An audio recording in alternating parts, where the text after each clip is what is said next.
the Democratic side, I think it was somewhat surprising to some because at least there hadn't been much polling coming out of Nevada, and the polling that was done showed that it was a really tight race. But Hillary, in particular, her ground operation did a very effective job, and really stopped what was a critical win or necessary win for Sanders. So she basically has righted the ship, and she's going to go into South Carolina. She's going to win South Carolina by about probably 15 to 20 plus points.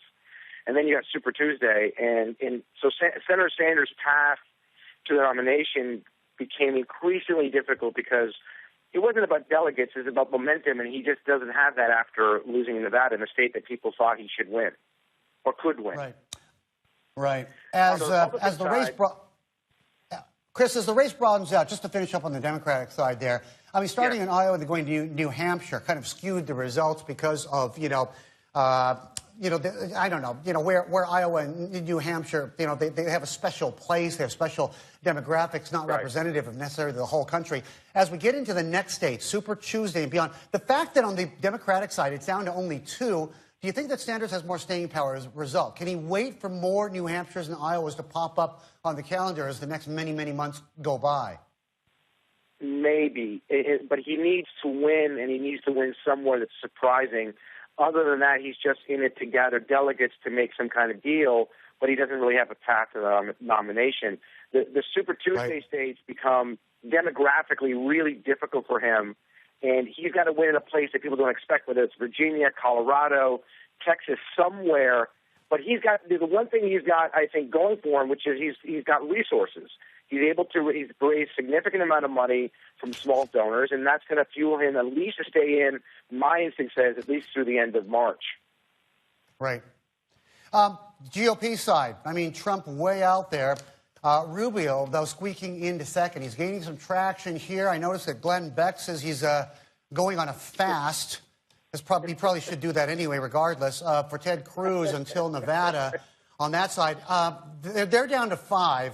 Kasich, Carson, I think they're still nominally in the race, but essentially it's a 3-person race on that side. When does that get winnowed down?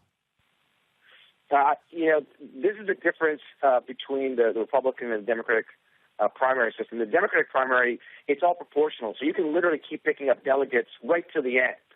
On the Republican side, as you saw last night, it's proportional up until the end of March, but every state's a little bit different. And so in South Carolina, even though you had, Trump, who was at 30, I think 33 or 34 was the final number, and Rubio and Cruz were essentially around 22. Trump got all the delegates because all the delegates are apportioned based on congressional district. So the problem is going to be for the Republicans, unless they can somehow coalesce around one candidate, Trump is not the glide path to the nomination. And I'm not sure my Republican friends have figured out any way to stop him. And until they do, I don't see how he's not the nominee. I just don't. And it becomes even more likely on Super Tuesday because you're talking about in every state. I just saw there's 8 polls right now from various states on Super Tuesday. He's leading in every one. So at some point, I keep hearing the establishment's going to stop him. The establishment's going to stop him. But you got to beat him in order to stop him. Yeah.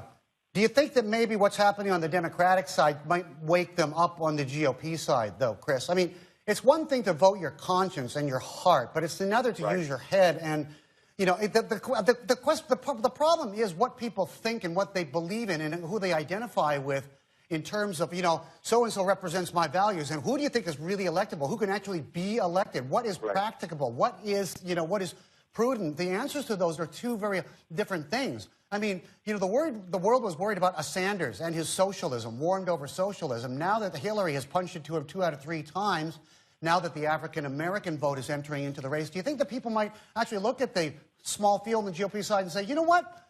Of all the people left, John Kasich is the only one, for example, who's got a track record that's actually run something. Everybody else has either talked or declared bankruptcy many times over with his businesses. You know who I'm talking about here. There's only one person who's got a record of actually governing anything now.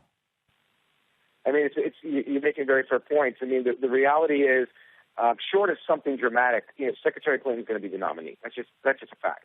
She's going to have the resources. She's going to run a very serious campaign. There's no question about that. On the Republican side, and I'm not saying this because I'm a Democrat, I'm just looking at this objectively, Donald Trump, as divisive as his rhetoric is, his positions, and his lack of substance about policy, I don't see how he can win the presidency.